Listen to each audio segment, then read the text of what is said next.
की जिम्मेदारी मिली और उसी कड़ी में मैं यहाँ नागौर आया हूँ ताकि सभी जनप्रतिनिधियों से, कार्यकर्ताओं से, कांग्रेस के पदाधिकारियों से बात कर सकूं और उनकी बात को हम पार्टी हाईकमांड तक पहुंचा सकें, अपने इंचार्ज साहब तक और प्रदेश अध्यक्ष और राष्ट्रीय अध्यक्ष महोदय तक, ताकि आगे आने वाली जो रणनीतियां बने उसमें हमारे सभी सहयोगियों का, साथियों की सोच को हम उसमें सम्मिलित कर सकें। तो उसी कड़ी में आज मैं यहाँ था।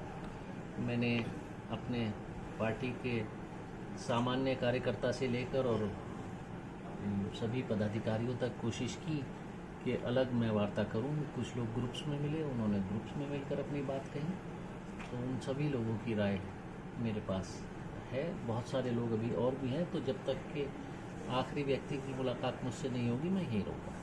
सर, मोटे तौर पे पार्टी के जो कार्यकर्ता सब उत्साहित हैं। कांग्रेस पार्टी की राहुल गांधी जी के नेतृत्व में भारत जोड़ो यात्रा से उत्साहित हैं। मल्लिकार्जुन खड़गे जी के नेतृत्व में कर्नाटक चुनाव में हमने जीत हासिल की, उससे बहुत उत्साहित हैं। कांग्रेस की नीति हमेशा गरीबों के हित में, बेरोजगारों के हित में हमेशा रहती है। तो जो महंगाई से राहत कांग्रेस की नीति के चलते हुए अशोक गहलोत जी समय दे रहे हैं, उससे हमारा कार्यकर्ता उत्साहित है। पूरे राजस्थान को उससे राहत मिल रही है। तो हम सब लोग उसी एक ऊर्जा के साथ चुनाव में उतरेंगे और सभी का फीडबैक बहुत पॉजिटिव और बहुत अच्छा है और उस पॉजिटिव फीडबैक के साथ हम सब लोग चुनाव की तैयारी में लगेंगे। आज कार्यकर्ताओं ने अपना बायोडाटा दिया, क्या आधार रहेगा टिकट चयन को लेकर? अभी कोई चुनावी प्रक्रिया शुरू नहीं हुई, ना कोई चुनाव का भी कोई जिक्र है। तो कांग्रेस पार्टी की चुनावी प्रक्रिया एक निर्धारित प्रक्रिया है। जब स्क्रीनिंग कमेटी बनेगी उसी समय सभी क्राइटेरिया और सभी चीज़ें निर्धारित होंगी। आज इस तरह की कोई बात नहीं है, लेकिन अगर कोई अपना बायोडाटा देगा तो उसको वापस भी नहीं किया जाता। तो उसका सम्मान, हर कार्यकर्ता का, हर सहयोगी, हर साथी का सम्मान सहित हमने उसकी बात सुनी और उसका बायोडाटा दिया, तो बायोडाटा भी दिया। तो सर, इनको फिर सूचना गलत थी, क्योंकि ज़्यादातर ने तो शक्ति प्रदर्शन किया है। बाहर भी आपके साथ खुद के बड़े बड़े होर्डिंग लगे हैं, हजार शक्ति कार्यकर्ता प्रदर्शन लगे। थोड़े कहते हैं इसको, शक्ति प्रदर्शन थोड़े है। शक्ति प्रदर्शन तो ये तो अपने किसी कार्यक्रम हो, पार्टी के लोग आते हैं तो सदा हर पार्टी में, हर दल में सदा बना रहा, तो सदा बना रहेगा। तो एक उनका उत्साह है, उस उत्साह को जिंदा रहना चाहिए। अगर उत्साह नहीं होगा तो फिर हम जिंदा कैसे रहेंगे? तो सर, यहाँ एक जब आप फीडबैक ले रहे थे बाहर, तो उस दौरान नागौर सीट में हबीबुर रहमान का विरोध भी दर्ज करवाया, आपको ज्ञापन भी दिया। तो ये चीज़ें क्या अभी जो आपने मीटिंग ली है, ज्ञापन दिए, क्या आप आगे फीडबैक दोगे या ये सारे फीडबैक भी बाद में जाएंगे?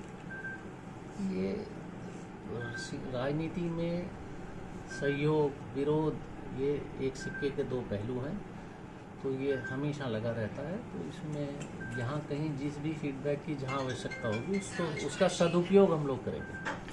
जैसे सर आपने बताया कि आज जो जिन आवेदन किया नागौर जनपद में होने के बाद अगर आप ये बात कहेंगे तो मुझे अटपटी सी लगी है बात। जहाँ के रामनिवास गावड़िया और मुकेश भाकर और चेतन डूडी जिस जिले में कांग्रेस के प्रत्याशी के रूप में आज विधायक के तौर पर आपके बीच में है, तो युवाओं को मौका नहीं मिला। तो ये तो एक नागौर की मीडिया अगर ये बात कांग्रेस के किसी पदाधिकारी से कहे तो अटपटी बात है। आइंदा आने वाले वक्त में भी उचित तरीके से हम करेंगे, लेकिन युवाओं को तो हमने पूरा विश्वास जताते हुए मौका दिया था और हम खुशी की बात है हमारे युवा जीते भी थे। इन जगह पांचों उंगली एक बराबर नहीं हो सकती, तो सभी जगह एक नियम नहीं हो सकते।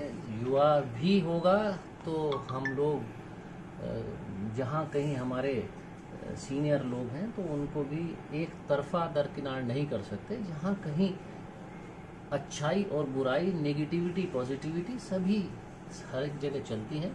तो जो प्रक्रिया पार्टी के टिकट वितरण की होगी उस समय वार्ता करेंगे। तो लेकिन कांग्रेस सदा युवाओं को प्रोत्साहन देती रही।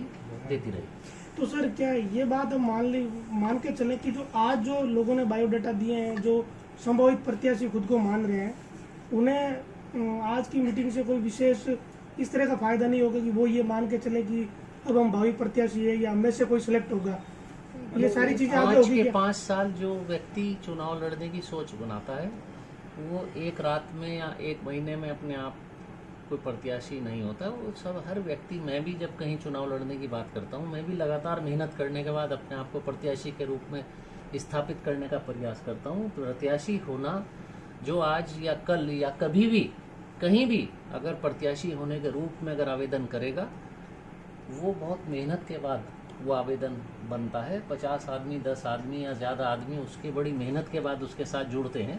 उसकी मेहनत को हम दरकिनार नहीं कर सकते। हर हमारे कांग्रेस के हर सहयोगी साथी कार्यकर्ता का हक है पार्टी से अपने लिए आवेदन करना, तो उसका हम दिल से उसका स्वागत करते हैं। जो भी कोई आवेदन करेगा उसका हम स्वागत, लेकिन जहाँ कहीं जब जरूरत होगी तो उनका हम सदुपयोग करेंगे इन सभी बातों का। पार्टी की तरफ से आप एक प्रभारी के नाते आपका क्या मतलब आगे कार्यक्रम रहेगा? जैसे अभी आप जिला स्तर पर आए हो, आगे ब्लॉक स्तर पर होगा क्या? जहाँ तक आवश्यक होगा उसे पूरी तरह, जहाँ जहाँ जरूरत होगी वहाँ जाएंगे। पहले भी गए, फिर जाएंगे। कांग्रेस का मूल मंत्र जनता से संपर्क स्थापित करने का है, और अभी हाल फिलहाल आपने देखा भी कि राजस्थान में ही लगभग 20 दिन के लगभग यहाँ यात्रा राहुल जी की रही, 22 दिन, और उसमें राहुल जी ने सभी नेताओं को कहा था कि संपर्क अगर कहीं किसी का कम हुआ है तो दोबारा बढ़ाएं। तो वो मूल मंत्र हमारा जारी रहेगा। मल्लिकार्जुन खड़गे जी हमारे राष्ट्रीय अध्यक्ष महोदय का भी यही एक सीधा संदेश है, और सभी लोग हम लोग एकजुट होकर जनता के बीच में रहेंगे, और जनता की बातें हम लोग, हमारी सरकार कर रही है, और उम्मीद करते हैं कि आने वाले वक्त में उसका हमें फायदा होगा। भीलवाड़ा का दौरा किया, नागौर का दौरा, आने वाले वक्त में चूरू भी जाएंगे।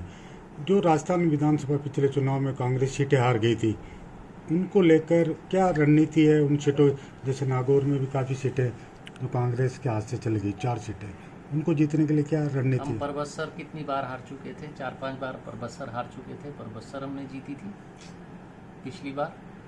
हमने धोद, हम कई बार हम लगातार सीकर में धोद विधानसभा हम हार रहे थे, हम वो जीते थे। तो अब के भी हमारा प्रयास रहेगा कि जहां हमारी परफॉर्मेंस कमज़ोर रही उनको हम सुधारें, और जहां हम अच्छी परफॉर्मेंस दे पाए थे उसको हम मेंटेन रखने का प्रयास करें। सर, जैसे उदयपुर सम्मेलन हो या उससे पहले पार्टी की जो बड़ी मीटिंग हुई, उसमें ये चीजें तय हुई थी कि जो लोग 2 बार लगातार हार चुके हैं उनको टिकट नहीं दी जाएगी विधानसभा या लोकसभा ऐसी में। बात तो ये ये चीजें आपने कहाँ से पढ़ी? मैंने नहीं पढ़ी, क्योंकि उदयपुर सम्मेलन में मैं मौजूद था। कोई 2 बार हारने या 3 बार हारने वाले का कहीं जिक्र या चर्चा नहीं थी। वहाँ युवाओं को प्रोत्साहित करने की बात थी। उदयपुर सम्मेलन में जो रेजोल्यूशन था, वहाँ पर संकल्प आया था, वो संकल्प रातों रात या 1 दिन या 15 दिन या 1 महीने में लागू नहीं किया जा सकता। वो over the period of time उसको हम लागू करेंगे। सबसे पहले उसमें तात्कालिक एक बात थी जिसमें भारत जोड़ो यात्रा सम्मिलित थी, वो राहुल जी के नेतृत्व में कांग्रेस पार्टी ने की। फिर हाथ से हाथ जोड़ो यात्रा का संकल्प था, वो हमने किया। धीरे धीरे जो उस संकल्प के तहत जो समयबद्ध तरीके से हम उन सारे अपने रेजोल्यूशंस को धरातल पर कांग्रेस पार्टी उतारने का काम करेगी, लेकिन वो ओवरनाइट नहीं हो सकता। वो धीरे अभी धीरे ये मान के चले कि इस विधानसभा चुनाव में पार्टी गुरेज नहीं करेगी, चाहे वो 2 बार हारे हुए। जब चुनाव की प्रक्रिया शुरू होगी, ये उस समय की बात है। अभी आज चुनाव की कोई प्रक्रिया नहीं है, तो आज इस पर हाइपोथेटिकल बात और हाइपोथेटिकल जवाब देना कोई अकलमंदी नहीं। ठीक, चेहरा बदल नहीं रहा है। जैसे पुराने जिलाध्यक्ष थे जाकिर साहब, उनको वापस बना दिया गया है। नया कुछ हो नहीं रहा है। जैसे नागौर विधानसभा सीट की बात करें तो लंबे समय से आपके अल्पसंख्यक मतलब जैसे मुस्लिम समाज से ही प्रत्याशी उतारा जा रहा है। क्या पार्टी चेंज करने का मसला नहीं, ना कोई मुस्लिम समाज को टिकट दिया जाता, ना किसी अगड़े को, ना किसी पिछड़े को। वो तो वक्त और मौका उस टाइम जो होता है। तो ये किसी धर्म या जाति के नाम पर टिकट ना दिया कोई पार्टी नहीं देती। मैं नहीं समझता कोई भी पार्टी देती होगी, लेकिन जो उस समय उचित, बेहतर, औरों में सबसे बेहतर दिखाई देता है उसको टिकट देने की बात सदा बनी रहती है। तो आइंदा भी इसी तरह की कोई बात बनी रहेगी। कोई समाज से जुड़ा हुआ कोई टिकट किसी भी सीट पर कहीं कोई बंधावा नहीं होता। तो इस बार पार्टी जैसे गिरोह साहब घोषणाएं कर रहे हैं जिस हिसाब से, तो पार्टी क्या रिपीट होगी सरकार? अब जो जैसे नागौर की बात करें तो यहाँ 10 विधानसभा क्षेत्र है, जिसमें 6 पर वर्तमान में आपके कांग्रेस के विधायक हैं और बीजेपी के सिर्फ 2 हैं, ये भी याद रखिए। तो क्या प्लान होगा वापस रिपीट को लेकर यहाँ पर? हम 10 में 10 करने की कोशिश